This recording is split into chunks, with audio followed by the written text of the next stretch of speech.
जय हिंद बच्चों। तो आज हम बात करने वाले हैं दो टर्म की, जिसका नाम है आपके पास एक्यूरेसी एंड प्रिसीजन। तो एक्यूरेट वैल्यू क्या होते हैं और प्रिसाइज वैल्यू क्या होते हैं, उसको आज हम आपको जो है वो क्लियर करवाने वाले हैं। तो सबसे पहले समझते हैं कि एक्यूरेसी का क्या मतलब है और प्रिसीजन का क्या मतलब है, ठीक है। फिर हम आपको एग्जांपल दे देंगे। उससे भी पहले एक्यूरेसी एंड प्रिसीजन, सबसे पहले समझिए कि एक ट्रू वैल्यू क्या होती है, एक ट्रू वैल्यू क्या होती है, ठीक है ना। ट्रू वैल्यू क्या होती है, ठीक है, ओके।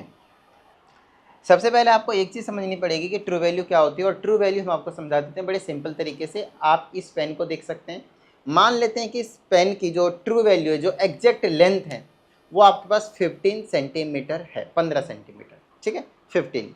तो ये हो गई उसकी ट्रू वैल्यू, जिसे हम बोलते हैं नॉन वैल्यू, जो हमें पहले से मालूम है कि हाँ भाई इसकी एग्जैक्ट लेंथ वो 15 सेंटीमीटर है, ठीक है। उसके बाद क्या करते हैं, मेजर करना शुरू करते हैं। तो क्या होता है, अलग अलग स्टूडेंट अगर इसको अलग अलग तरीके से मेजर करते हैं तो उनको अलग अलग वैल्यूज़ मिलते हैं। चीज़ों को समझिए। मान लो मैंने मेजर किया तो मुझे 15.1 मिला, ठीक है। किसी और ने मेजर किया तो 15.3 मिला, किसी और ने मेजर किया 14.9 मिला। चीज़ों को समझ लीजिए अच्छे से, ठीक है। तो ये चीज़ होती है कि आप मेजर कर रहे हैं और किसी को 15.01 मिल गया, क्या बात है, ठीक है। अच्छा, तो इसी तरह से वो क्या हो जाता है, वो ज़्यादा प्रिसाइज वैल्यू हो जाते हैं। अभी समझ में आ जाएगा आपको। तो एक्यूरेट वैल्यू का होता है मतलब more close to true value, more close to true value. जो ट्रू वैल्यू के काफ़ी क्लोज होता है उसे हम एक्यूरेट वैल्यू कहते हैं। दूसरी चीज़ प्रिसीजन, प्रिसीजन का मतलब होता है close to each other, close to each other. यहाँ पे कहीं ना कहीं आपको पेयर में नंबर्स दिए जाएंगे और आपको बताना होगा कि वो एक्यूरेट है या फिर प्रिसाइज है। जैसे कि मैंने बोला कि भाई मेरे पास इसकी जो एक्यूरेट वैल्यू है वो 15 पॉइंट, चलो 15 पॉइंट में लेते हैं, थोड़ा सा और मज़ा आएगा। 15.5 सेंटीमीटर है, इसकी लेंथ को मैंने ले लिया 15.5 सेंटीमीटर, ठीक है। This is the true value, this is the non value, this is the exact value, ठीक है। ये आपके पास ट्रू वैल्यू को इंडिकेट कर रहा है 15.5 सेंटीमीटर। अब चीज़ों को समझिएगा। आपको दिया गया, आपने मेजर किया, वो मेजर आए हैं 15.3 और फिर आया आपके पास 15.4 लेट से। तो आप पता है क्या कहेंगे, इसको आप दोनों चीज़ कहेंगे कि ये एक्यूरेट भी है और आपके पास ये प्रिसाइज्ड भी है, और आपके पास एक ये प्रिसाइज भी है, ठीक है। एक्यूरेट भी है और प्रिसाइज भी है। बताइए क्यों? क्योंकि ये एक तो देखिए, क्या ये दोनों वैल्यू इसके क्लोज है ट्रू वैल्यू के? हाँ, तो ये एक्यूरेट हो गया। दूसरी चीज़, प्रिसाइज का मतलब है ये जो दोनों वैल्यू हैं आपके पास, क्या ये दोनों आपस के क्लोज हैं, आपस में क्लोज हैं? यही चीज़ तो यहाँ मैंने लिखा है कि एक्यूरेसी का मतलब है more close to true value. Accuracy का मतलब हो गया ये दोनों वैल्यू क्लोज है किसके, 15.5 के ट्रू वैल्यू के, तो ये एक्यूरेट हो गए। दूसरी चीज़, ये जो दोनों वैल्यूज़ हैं क्या वो आपस में क्लोज हैं, पास में हैं? हाँ सर, ये भी है। तो यहाँ पे आ जाएगा 15.3 और 15.4 दोनों एक दूसरे के पास पास है, तो ये प्रिसाइज्ड वैल्यू भी। पहली चीज़ क्लियर हो गई। आगे आइए दूसरे एग्जाम्पल को हम समझने की कोशिश करेंगे, ठीक है।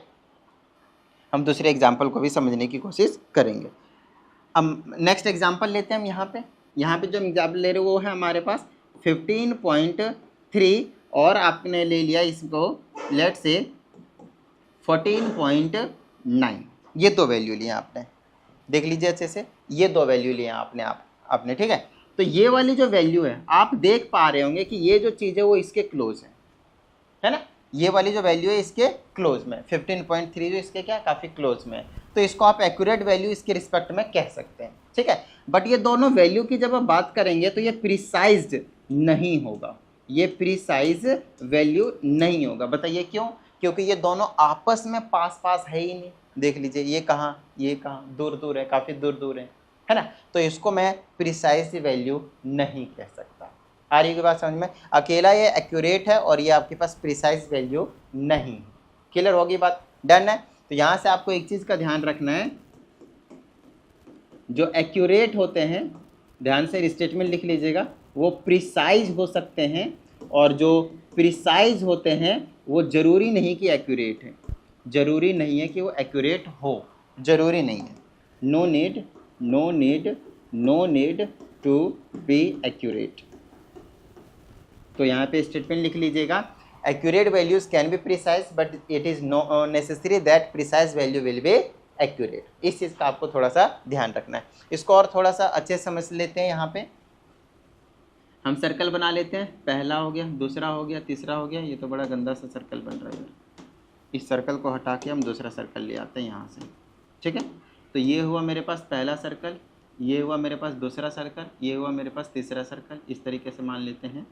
तो मान लेते हैं कि ट्रू वैल्यू क्या है पता है, इस येलो वाले पार्ट को मानिएगा ट्रू वैल्यू है, इस येलो वाले पार्ट को, ठीक है। सेंटर वाले में जो छोटा सा बिल्कुल सर्कुलर बना रखा है मैंने। तो मान लेते हैं अगर दो वैल्यू लेते हैं जो बिल्कुल एग्जैक्ट यहीं पे हो और यहीं पे हो, तो आपको पता चलेगा ये दोनों वैल्यू एक्यूरेट भी हैं और प्रिसाइज भी हैं। थोड़ा सा बड़ा करके दिखाई देते हूँ मैं आप लोगों को, इस तरीके से देख लीजिए। यहाँ पे ये जो येलो वाला पार्ट था बीच में सर्कुलर वाला पार्ट, अभी भी देखना है और जूम कर देते हैं भाई, ये देखिए दिख रहा होगा मेरे हिसाब से। तो वहाँ पे मैंने दो वाइट डॉट लगाए हैं इस तरीके से। तो ये दोनों क्या एक्यूरेट भी हैं और प्रिसाइज भी हैं। क्यों एक्यूरेट क्यों है, क्योंकि वो येलो वाले सर्कुलर पाथ के बिल्कुल काफ़ी क्लोज है दोनों ही वैल्यू, इसीलिए वो एक्यूरेट हैं। दूसरी चीज़, ये दोनों वैल्यू प्रिसाइज हैं, ठीक है। अगला एग्जाम्पल देखिएगा, अगर मैं एक एग्जाम्पल यहाँ पे लेता हूँ और एक एग्जाम्पल मैं यहाँ पे लेता हूँ, तो आपको पता चलेगा ना ही ये दोनों वैल्यू आपस में पास में है, तो ये प्रिसाइज वैल्यू भी नहीं होंगे और आपके पास ये साथ में एक्यूरेट वैल्यू भी नहीं होंगे। क्यों, क्योंकि ये इसके भी क्लोज नहीं है, ये इसके भी क्लोज नहीं है, तो ये क्या हो जाएंगे आपके पास एक्यूरेट वैल्यू नहीं होंगे और ये आपके पास एक्यूरेट वैल्यू भी नहीं होंगे। सिर्फ आपको इतना ही सा आपको यहाँ पे समझने की ज़रूरत है, ठीक है। इतनी बात। इसमें एक और एग्जाम्पल मैं आपको दे सकता हूँ, और वो एग्जाम्पल मान लेते हैं कि दो वैल्यू हैं, एक वैल्यू यहाँ पे है और एक वैल्यू यहीं पे है। अब एक चीज़ आपको नोटिस करना है कि ये जो दोनों वैल्यू हैं, दोनों वैल्यूज़ हैं, वो आपस में पास में है। पास में इसका मतलब ये दोनों वैल्यू क्या है, प्रिसाइज होंगे। आपस में पास होने का मतलब प्रिसाइज है। यहाँ पे क्या था, आपस में पास था इसलिए प्रिसाइज भी था ये वाले दोनों। अच्छा, दोनों ट्रू वैल्यू के येलो वाले पार्ट के काफ़ी क्लोज भी थे, तो एक्यूरेट भी हो गए। यहाँ एक्यूरेसी भी है और प्रिसीजन भी है। यहाँ पे आपने नोटिस किया कि ये काफ़ी दूर थे, तो प्रिसाइज तो होने का कोई चांस ही नहीं है। दूसरी चीज़, यहाँ पे एक्यूरेट देखिए, ये ट्रू वैल्यू के भी दूर है तो एक्यूरेट भी नहीं है, ये ट्रू वैल्यू के दूर है, ये भी आपके पास एक्यूरेट भी नहीं है, सीधी सी बात है। अच्छा, अब यहाँ से यहाँ पे आप देख पा रहे होंगे ये जो चीज़ है दोनों वो आपस में पास में मतलब प्रिसाइज्ड वैल्यू है, लेकिन क्या ये दोनों क्लोज है इसके ट्रू वैल्यू के, नहीं, तो ये नॉट एक्यूरेट हो जाएंगे, नॉट एक्यूरेट हो जाएंगे। यही तो बोला मैंने कि ये जो चीज़ है प्रिसाइज जो होते हैं वो ज़रूरी नहीं है कि एक्यूरेट होंगे। आ रही बात समझ में?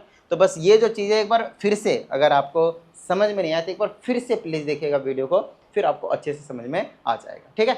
चलिए, उम्मीद करते हैं आपको समझ में आया होगा, और अगर ऐसा है तो फटाफट वीडियो को लाइक कर दीजिए। साथ ही अगर इस चैनल पर एक नए स्टूडेंट है, चैनल को सब्सक्राइब करके बेल आइकन को जरूर प्रेस कीजिए। मिलते हैं अगली वीडियो, प्रैक्टिस करते रहिएगा। जय हिंद।